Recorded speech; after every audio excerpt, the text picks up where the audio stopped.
Hey everybody, it's Charlie from Daily Motor.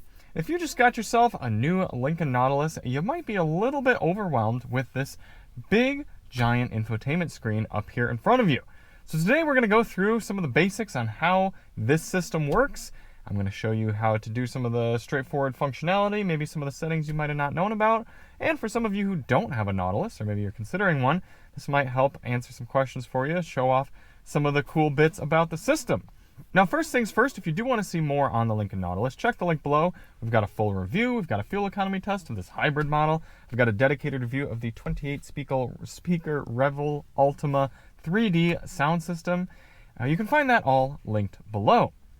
And then also, if you just purchased one of these, I highly recommend spend some time static in your driveway or a parking structure or something and get comfortable with the system. There's a lot of functionality in this car that might be different than what you're used to, and you're going to enjoy it that much more if you learn how to use it properly. First things first, way up in front of us, we have a 48-inch panorama display. It's actually two 24-inch screens stuck together. There's a little split right down here in the middle that you can't even really tell. And then down here in front of us, you have a pretty standard 11.2-inch center infotainment screen. Now, this infotainment screen works pretty similarly to how it would in a lot of other modern cars. It's actually running an Android Automotive-based system. I'm not sure if that's the first for Lincoln, but it's much, much better than the previous Ford Sync systems we've had out there. So I've been enjoying using it. I'm going to try to leave most kind of subjective judgment out of most of the video for kind of how this system works in front of us here, the big screens, and then this one down here. I'll share with you some of my thoughts at the end, but that's going to be a little bit more for the review of the kind of subjective elements. Up here in front of us, we have an egg-shaped steering wheel. It's got nice leather and touch-sensitive real buttons. So they're not haptic in the way like a lot of the new Mercedes are, where you press down and the thing's actually kind of just vibrating. These are real clickable buttons, but the functionality changes based on what kind of how you're pressing and what's going on with the system. So like right now, you can see my music's off and I don't have a track selection back or forth. It's just volume up or down or play or my voice controls. And as I sort of just rub my finger along these touch areas, then it's showing me on the screen what section of the button I'm pressing. Same for the other side. The cruise isn't enabled, so all it gives me is an on functionality for the cruise and then the lane keeping on and off. If I turn the cruise control on, then I get set, resume, and change following distance. Other than that, for controls up here, way over on the left, you've got a trunk hatch release, fuel door release. You've got manual adjustments for the brightness of the screens. Now, interestingly, the screen brightness doesn't go as bright as I would like it to, maybe just because there are so many screens, but even the center one, I'd like it to go brighter, but it's all the way maxed up. And you've got light control down there as well. Physical controls for your turn signal stock, and over here, windshield wipers, both front and rear. Then looking into the center area, we have a shifter. I actually quite like the push button shifter here. It's clean and crisp and straightforward. Doesn't take up a bunch of space like a big column shifter, or not column, but like a standard style shifter would. A nice volume knob right here in the center. You can press down to pause your music and mute, but feels nice in the hand and looks good as well. And then some physical buttons for your stop start, your hazards. What is it? Oh, parking assist, drive modes, cameras, and front defroster. And then you've got a wireless device charger, which is pretty cool because it is cooled. It's ventilated. So you can hear, if I put this down,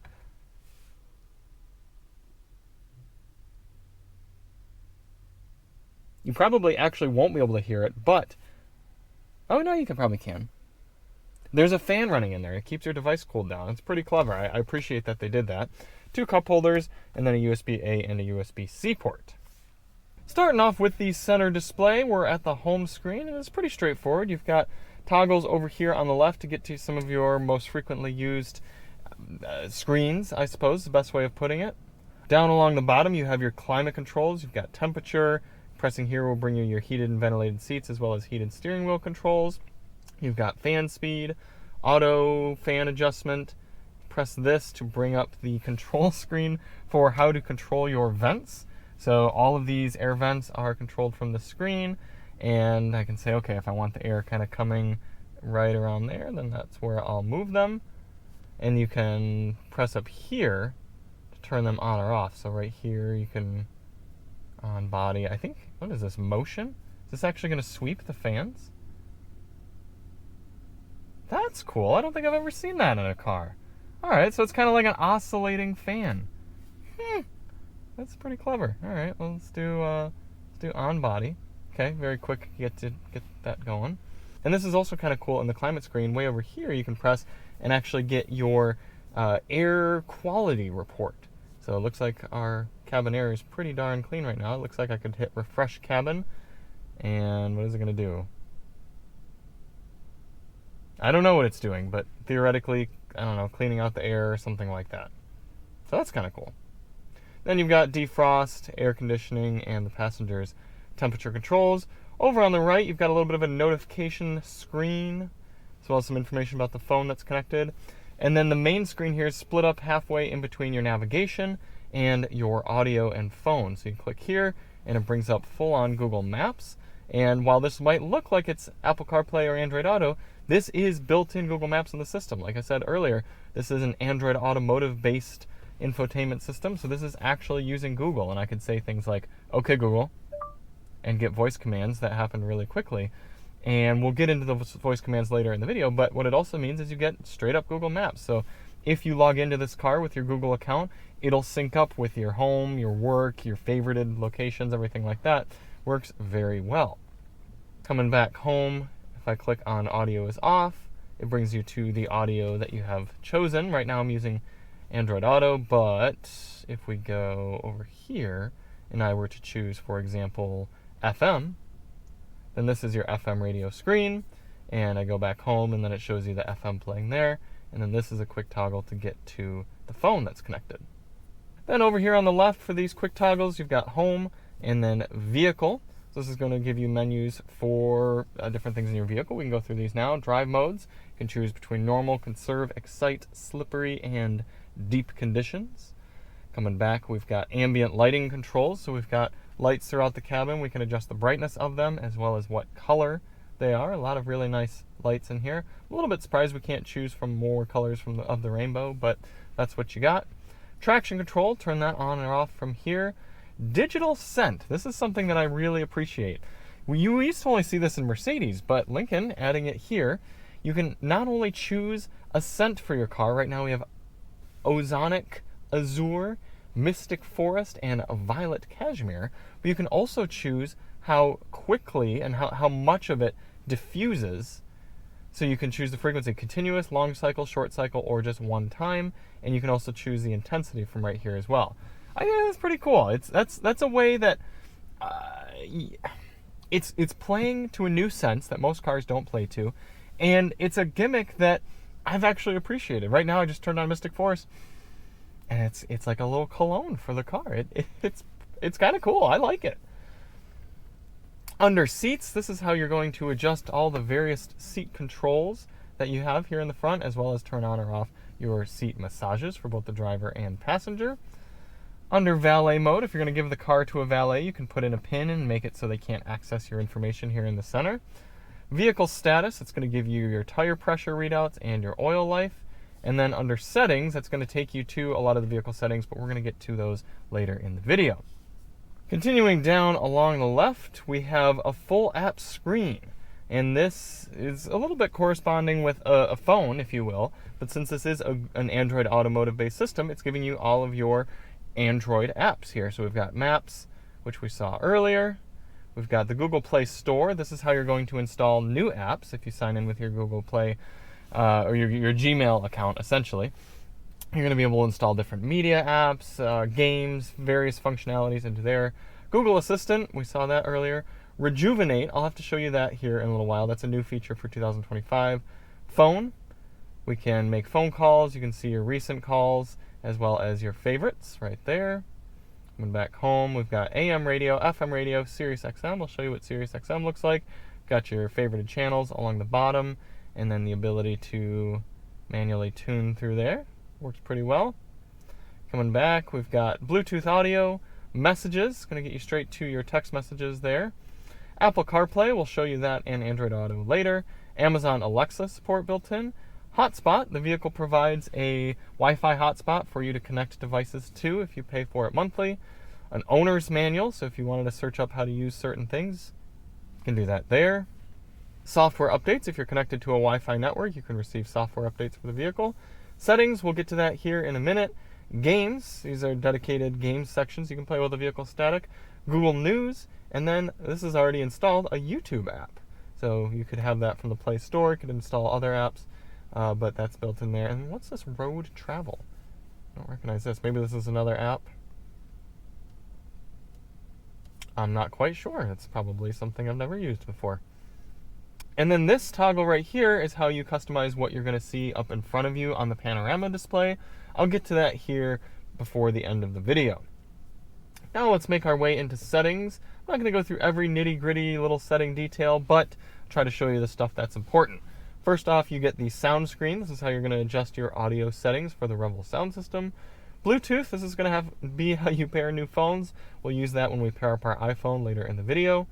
Driver assistance. You can change your cruise control to just be normal old cruise control. If you're somebody coming out of a vehicle that didn't have adaptive cruise control and you don't want that to work anymore, you can turn that off. You can also adjust things like lane change and centering and the hands-free, a lot of customization there. Speed limit assist. If you want to get a warning when you go over the speed limit, you can turn that on there. Lane keeping system. Do you want it to alert you when you're heading out of lane, aid you when you're heading out of the lane, or both? And how intense do you want the alert to be? Pre-collision assist. The car is going to alert you if you're about to have a collision and then brake for you if it's sensing an impending collision. You can adjust those settings there. Rear view camera delay. This is nice to have a setting for this because when you go into reverse, your backup camera comes on and then you back up and then you go back into drive. And some people like the camera to stay on for a little while as they go into drive, but some people don't like that. So you can turn that on or off. Blind spot information system, your little blind spot monitors there, cross traffic alert, reverse brake assist. Those are probably settings you're going to want to have on. Driver alert, however, notifies you if the vehicle detects that you are inattentive. You're probably going to want to have that off. Under vehicle, you have some lighting settings here, automatic high beams on or off, and your daytime running lamps on or off. Rear occupant alert, if you're somebody who has kids in your family or you use the back seats for bags or something like that, you're probably going to want to have the alert on. Easy entry and exit. Some people like when their seat adjusts back for them when they turn the vehicle off and then adjusts forward when they start it. You're going to have that setting right there. And then approach detection. That's kind of nice. As you walk up with the key, the lights turn on. I like having that functionality. Key detection alert. Sounds the horn. If you exit your vehicle, all the doors are closed and there's no key in the vehicle and it's still on. That's probably good to have on. Alarm systems. You can turn on or off some of the motion sensors. Remote start. Windows. Remote close and open. So you can use your key fob to close and open your windows. Oops. Under wipers, you can turn on or off the rain sensing wipers from there. Power lift gate. You can actually turn that to manual. That's interesting. Or turn the hands-free on or off. So right now, with it on, you can walk up and kick under it and it'll open for you. Under locks, a lot of different settings for if you want to be able to lock and unlock the doors without touching the key or the vehicle, and if you want it to chirp for you in various locking situations. Mirrors, do you want them to auto-fold when the vehicle turns off? Door keypad code. This being a Ford Lincoln product, you've got a keypad code on the door. If you enter the 5-digit code, then you can put in a custom one after that. Display coolant temperature. This is actually kind of neat too, because I noticed while I was driving the car that I don't have any sort of coolant readout. If you have that on, then that comes up there on the screen. Most people probably won't care about that though. And then brake coach. This being the hybrid, as you slow down and you come to a stop, it coaches you on how efficiently you braked. Some people are going to find that a little bit annoying. And lastly, oil life. This, press and hold that to reset the oil life if you changed it yourself, or perhaps the place you took it didn't reset your oil life monitor. Coming down into system settings, another place where you can do a system update. You can change your languages, change the units for the car, adjust the time. Say you don't want it to set it automatically, you want to set a custom time, you can do that there. And then some of these bottom settings are more Android specific settings because, like I said, this really is just an Android system running on there. Then lastly, you have profile settings. You can set a vehicle profile here. I'm not 100% sure which functionality Lincoln supports with profiles, but I know from here you can at least do name, avatar, link the profile to a key fob, And I don't know, maybe it'll save your media settings or climate settings like that. I don't know if it'll carry from Lincoln to Lincoln though, like some other brands. All right, now let's test out the voice commands. Like I said, this being an Android automotive-based system, it works quite well, and it seems to work even more quickly than some of the other vehicles I've tested. So let me show you a few examples here. Hey Google, navigate to the nearest Starbucks. Okay, Starbucks. Here we go. Look at how fast that was. I mean, that was real time. Have you ever seen a car's infotainment screen go that quickly after just giving it a random a prompt like that to navigate? It didn't say, finding the nearest Starbucks, select 1, 2, or 3, and then wait for my response. No, it simply went. And then I can just say, okay, Google, cancel navigation. Stopping navigation. You can also initiate the voice command from the steering wheel right here. I'm cold. Sorry, I can't control that in this car. Oh, that's weird. Okay. Why wouldn't they have HVAC controls built in? That's pretty straightforward. Tell me a joke. Did you hear about the snowman that got upset when the sun came out? He had a total meltdown. Ah. Okay, Google, what's the weather like tomorrow? Tomorrow in Irvine, it'll be sunny, with a high of 66 and a low of 46. I mean, that's really quick, although I am a bit surprised and disappointed that you can't do HVAC controls with it. Can you, well, they probably can't do heated seat then either. Hey, Google, turn on my heated steering wheel. All right, turning on the steering wheel heater. Oh, so that works, but not temperature? Maybe basic temperature works. Hey, Google, turn off the steering wheel heat. Sure, turning off the steering wheel heater. Okay, Google, set the temperature to 62 degrees. Got it. Changing the temperature to 62 degrees. So it'll do that, but it won't understand me just saying I'm cold. That's, okay, interesting. Okay, Apple CarPlay and Android Auto. I'm going to show you Android Auto first. It's already paired up. Down here, this bottom toggle, we choose that. And we see very similar layout, but this is running off my Google Pixel 9 Pro. We see the home screen here, still getting the Lincoln information around it. I can go here to bring up my apps, bring up my maps. It looks very similar to what we saw on the home screen. Bring up my YouTube music, some Dua Lipa playing today. And I can get back to the home screen just by pressing home. Very easy and straightforward there. Now, admittedly, as somebody who likes to use phone projection regularly, I could go for a larger screen because this is still where most of the navigation and media playing happens. And so I would have liked to see a little bit of a bigger screen here, but this is what we got. Now I'll show you how to pair up an iPhone. We're going to start by taking our iPhone SE3 and bringing it to the settings screen and going to Bluetooth. And then in the vehicle, I'm going to go over here to this car icon. I'm going to go to Settings, Bluetooth, Add Device, and I see Charlie's iPhone. I'm going to choose that. Pair on the iPhone, allow and allow. And connect to CarPlay, start Apple CarPlay. There we go. Very easy setup process right there. I'm happy with that. You can see our home screen, our apps there. This is technically the home screen. That was the app screen. You can see maps and then media. These are what our apps look like. A little bit of lag there, not the fastest refresh rate, but it's not response lag. It's actually very responsive. Just a little bit of display lag. Go here to YouTube Music, hit our downloads, shuffle them up, see what we're getting today. The Killers, okay. And if we come back home, then you can see, still got our media playing right here in our Google Maps on the left. Okay, let's dig into this panoramic display. Essentially what you've got is 3 customizable displays on the right, and then 1 larger customizable information display here on the left. So you can see way over on the left, we've got distance to empty, a fuel gauge readout. This is kind of just showing you your car with a little active safety around it. If you got the cruise control set, it's telling you that you're using Blue Cruise. Speed limit, digital speed readout, gear selected, outside temperature, compass, odometer, And then we'll get to those 3 screens later because they're customizable. Now, in order to change what you see here in front of you, you're going to go to the center screen, and you're going to click that button, hit configure your display, and then press the settings screen. And you can choose a few different settings here. You can choose calm mode, which gets rid of everything over on the right, keeps your stuff over on the left. You can have show map. If you choose that, then there it goes.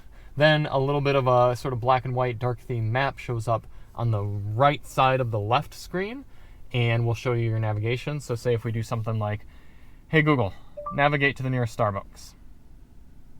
Starbucks. All right. Then you can see I got this map going, and then also Starbucks is at 162. and then I've also got that one going up there. So a little bit of dual map action going on, which is nice if you want to use this screen for, say, your media. You still got your navigation going up there close to your viewing input. Hey Google, cancel navigation. Stopping navigation. Then the last customization you have is the theme selection. So we have, right now we're using Inspire. We've also got Constellation, Tranquil, Engage, Italics, and back to Inspire. Now for over on the right side screens. If you go back here in the center, then we've got these different tiles you can choose to put up in those customizable 3 displays. Right now we've got media, fuel economy, and trip 1. You can also choose from clock, so let's show you that. Kind of a stylish clock up there. You can choose tire pressure. I don't know why you'd want your tire pressures up there, but if you're somebody who's really concerned about that, you can have them up. You can have this trip, which is different than trip 1. This trip resets every time you drive the vehicle. And then you can also choose weather. So, a little bit of customization there. Admittedly, I don't find it super useful. If this were something like a big truck and I were towing and I wanted to see a lot of information about my vehicle, I were taking big long trips, and it might be nice to have the weather and then also the fuel economy and the trip and the nav. It's mostly a showpiece. It's I don't know if I want to say the word gimmick necessarily, but I will say that there's a lot of redundancy, and it's sort of a nice to have but not necessity. It's fine. It's cool. It's hopefully going to help Lincoln sell cars. So there it is, the infotainment setup here in the new Lincoln Nautilus. Hopefully I was able to help you out a little bit there. If you do have any questions, drop them in the comments below. I'll try to get to them retroactively. It's a cool system. I actually, more so than this big front screen, I appreciate that Lincoln's using a competent Android Automotive-based system here that's very quick to respond and very functional without trying to go overboard on different gimmicks or power or whatever. The gimmick is up here. This center screen, despite being small and kind of a weird angle and getting a lot of reflection on it, is actually very functional. I appreciate that. And we'll see you on the next one. I'm Charlie from Daily Motor, and as always, drive on.